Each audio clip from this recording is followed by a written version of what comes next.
എല്ലാവർക്കും സ്വാഗതം. അപ്പം ഇന്ന് സ്കൂളിലേക്ക് പോയൊക്കെ പിള്ളേരൊക്കെ അപ്പോൾ സ്കൂളിൽ പോയി വിട്ട് വരുമ്പോഴേക്കും നമുക്കൊരു പലഹാരം ഉണ്ടാക്കാം. കാലത്ത് ബ്രേക്ക്ഫാസ്റ്റിന് ഇഡ്ഡലി ആയിരുന്നു. അപ്പോൾ ഇഡ്ഡലി കുറച്ച് ബാക്കിയിരിക്കുന്നുണ്ട്. അപ്പോൾ നമുക്ക് അതുകൊണ്ടൊരു വെറൈറ്റി പലഹാരം ഉണ്ടാക്കാം കേട്ടോ. അപ്പോൾ ഞാൻ നിങ്ങളെ കാണിച്ചു തരാം. പുറത്ത് നല്ല മഴ നടക്കുന്നുണ്ട്. അവരെത്തിയിട്ടില്ല. പിന്നെ കാലത്ത് ഇഡ്ഡലി ആയിരുന്നു പറഞ്ഞില്ലേ. ഇഡ്ഡലിക്ക് സാമ്പാർ ഉണ്ടായിരുന്നു. അപ്പോൾ സാമ്പാർ കഴിഞ്ഞു. സാമ്പാർ ഉണ്ടെങ്കിലാണ് ഇഡ്ഡലി കഴിക്കാൻ ഇവിടെ ഉള്ളവർക്ക് ഇഷ്ടം.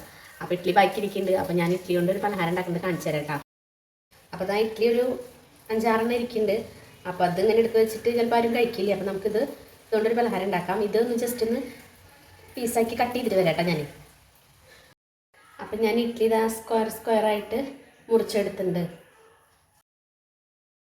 ഉണ്ടാക്കാൻ നമുക്ക് ഇഞ്ചി, പച്ചമുളക്, സവോള, വേപ്പില, പിന്നെ നമ്മൾ ഇഡ്ഡലി പീസാക്കി കട്ട് ചെയ്തത് അടുത്ത് മാറ്റി വെച്ചിട്ടുണ്ട്. പിന്നെ ഒരു പാൻ നമ്മൾക്ക് അടുപ്പമ്മ വെച്ചിട്ട് അത് നന്നായി ചൂടായതിന് ശേഷം വെളിച്ചെണ്ണ വേണ്ടവർക്ക് വെളിച്ചെണ്ണ ഒഴിച്ചു കൊടുക്കാം. ബട്ടർ ഉണ്ടെങ്കിൽ ബട്ടർ ഒഴിച്ചു കൊടുക്കാം. ഞാൻ വെളിച്ചെണ്ണയാണ് ഒഴിച്ചു കൊടുത്തത്. അതിലേക്ക് കുറച്ച് കടുക് ഇട്ടു. അത് പൊട്ടാൻ വരെ വെയിറ്റ് ചെയ്തു. പൊട്ടി തീരുന്നതിന് മുന്നായിട്ട് നമുക്ക് മറ്റേ ഉഴുന്നും പരിപ്പില്ലേ, ആ ഉഴുന്നും പരിപ്പ് കുറച്ച് ഇട്ട് കൊടുക്കാം കേട്ടോ. അത് അധികം ഇട്ടിട്ടില്ല കേട്ടോ, കുറച്ച് തന്നെ ഇട്ട് കൊടുത്തിട്ടുള്ളൂ. പിന്നെ അതിന് ശേഷം 2 വറ്റൽമുളക് ഇട്ടു. അത് എല്ലാം കൂടി ഒന്ന് പൊട്ടിയ പാക പൊട്ടി തെറിക്കുമ്പോൾ ഞാനത് മൂടി വെച്ചു കേട്ടോ. അപ്പോൾ പിന്നെ ബാക്കി നമ്മൾ കൊത്തിയരിഞ്ഞ് വെച്ചിട്ടുള്ള 2 സബോളയില്ലേ, അതിട്ട് കൊടുക്കുക. അപ്പോൾ അതിൻ്റെ കൂടെ നമുക്ക് മഞ്ഞൾപ്പൊടി ഇട്ട് കൊടുക്കുക. അപ്പോൾ ഈ സബോളയും ഇതെല്ലാം കൂടി നന്നായി വേഗം മൂക്കും. അത് മൂത്തതിന് ശേഷം നമുക്ക് അപ്പോൾ തന്നെ ഉപ്പ് നമുക്ക് അപ്പോൾ തന്നെ പാകത്തിന് ഇട്ട് കൊടുക്കാം കേട്ടോ. അപ്പോൾ പിന്നെ ഞാൻ ഇഞ്ചി ഇട്ട് കൊടുത്തു. ഇഞ്ചി അരിഞ്ഞ് വെച്ചിട്ടുണ്ടായിരുന്നു. കരിവേപ്പില ഇട്ട് കൊടുത്തു. അതെല്ലാം കൂടി മിക്സ് ചെയ്തിട്ട് പിന്നെ നമ്മൾ അരിഞ്ഞു വെച്ച പച്ചമുളക് അരിഞ്ഞെടുത്തു. ഇപ്പോൾ ഇതിൻ്റെയൊക്കെ ഒരു പച്ചമണം മാറട്ടെ, അതുവരെ നമുക്ക് ഇളക്കി കൊടുക്കാം. ആ പച്ചമണം മാറിയതിന് ശേഷം നമുക്ക് സബോളയും പച്ചമുളകും ഇഞ്ചിയും എല്ലാം നന്നായി വേവണം കേട്ടോ. വേവണമെങ്കിൽ കുറച്ച് നേരം വേണമെങ്കിൽ മൂടി വെച്ചിട്ട് നമുക്കിത് നന്നായി വാട്ടാം.